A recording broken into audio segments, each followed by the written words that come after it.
মাকড়া শ্মশানে আর্থিক তছরূপের অভিযোগ বিজেপি প্রার্থী মানস ঘোষের বিরুদ্ধে। শ্মশানে আর্থিক দুর্নীতি নিয়ে সরব হলেন রায়গঞ্জের তেলঘানির বাসিন্দারা। প্রসঙ্গত উল্লেখ্য, মাকড়া শ্মশানের সংস্কারের জন্য 10 লক্ষ টাকা বরাদ্দ করেছিল রাজ্য সরকার। সেই শ্মশান সংস্কারের কাজ না করে টাকা তুলে নেওয়ার অভিযোগ ওঠে মানস ঘোষের বিরুদ্ধে।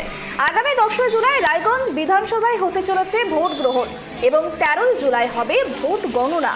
আর এই উপনির্বাচনে বিজেপির প্রার্থী হয়েছেন মানস ঘোষ।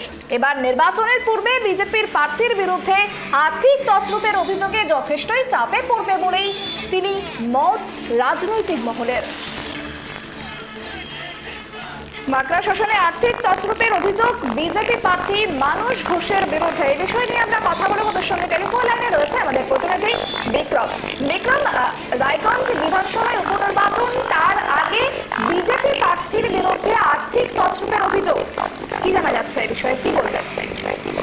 দেখো, 2021 সালে এই ঘটনাটি ঘটে। 2021 সালে মানস ঘোষ পঞ্চায়েত সমিতির সহকারী সভাপতি ছিলেন এবং সেই ক্ষেত্রে থেকে মানস ঘোষ এই মাকড়া শ্মশান এবং কালধারা শ্মশান বলে কৃষ্ণায় শিলান্যাস করেন, এবং তারপরে বিগত বছর কেটে গেছে, সংস্কার হয়নি, কিন্তু সংস্কার হয়নি। গ্রামবাসীদের অভিযোগ সেই শ্মশানে কিন্তু একদমই মান উন্নয়ন ভেঙে পড়েছে। সেটাও কিন্তু ভাঙা অবস্থা এবং রাস্তাঘাটও ঠিক নেই এবং লাইট, শ্মশানের লাইটও কিন্তু নেই। সেই ক্ষেত্রে রাত্রিবেলা শ্মশানে যেতে কিন্তু সাধারণ মানুষের অসুবিধা হতে হয় এবং বর্ষা আসলে রাস্তাতেও কিন্তু যেতে পারে না। এবং সেই ক্ষোভ কিন্তু সেই কিন্তু উগড়ে দিচ্ছে বিধানসভা উপনির্বাচনে। কারণ বিধানসভা উপনির্বাচনে বিজেপির তরফ থেকে কুমার ঘোষ, আর সেই যখন প্রার্থী হয়েছে তারপর থেকে কিন্তু মানুষের মধ্যে একটি জল্পনা ছিল এবং কাল থেকে শুরু হয়েছে এই বিক্ষোভ। কোনো পার্টি থেকে বিক্ষোভ করা হচ্ছে না, সাধারণ মানুষ, রায়গঞ্জের সাধারণ মানুষরা কিন্তু সেই বিক্ষোভ করছে। সেই বিক্ষোভের চিত্র আমরা কালকেও দেখেছি এবং আজকেও কিন্তু একাধিক জায়গায় রায়গঞ্জের সকাল থেকে শুরু হয়েছে।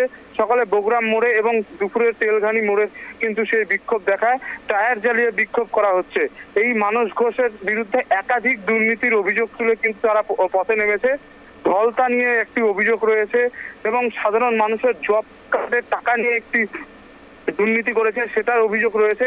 একাধিক পঞ্চায়েতের দুর্নীতি নিয়ে কিন্তু মানুষ অভিযোগ করছে এবং সেই অভিযোগের জেরেই কিন্তু মানস ঘোষের কালকেও আমরা দেখেছি কুশপুতুল জ্বালাচ্ছে রায়গঞ্জের একদম ঘড়ি মোড়ে এবং আজকে কিন্তু সকাল থেকে কিন্তু বারংবার দেখা যাচ্ছে বিক্ষোভের সৃষ্টি হচ্ছে রায়গঞ্জ শহরের মধ্যে এবং রায়গঞ্জের আশেপাশে যে পঞ্চায়েতগুলি রয়েছে সেখানে।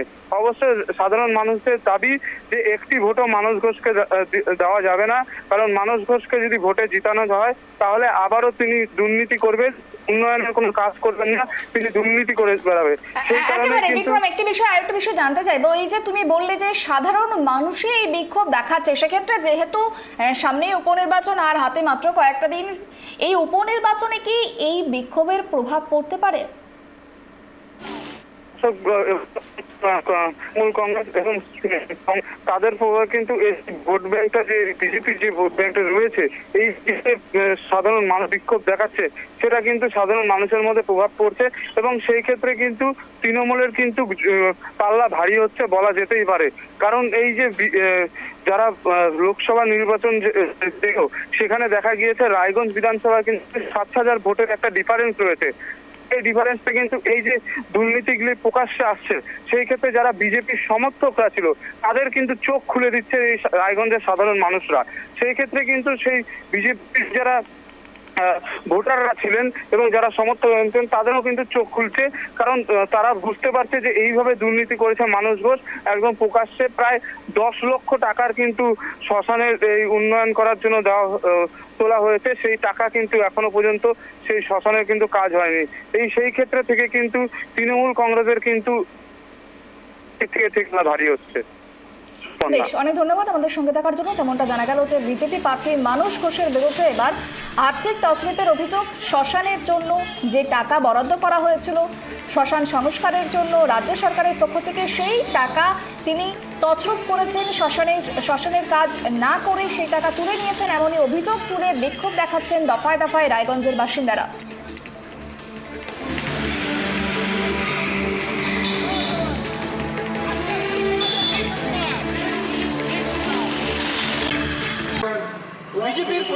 হিসাবে রায়গঞ্জ বিধানসভা উপনির্বাচনে প্রার্থী হিসেবে দাঁড়িয়েছেন, তারই বিরুদ্ধে আমাদের এই ধিক্কার এবং সমাবেশ মিছিল বা সমাবেশ।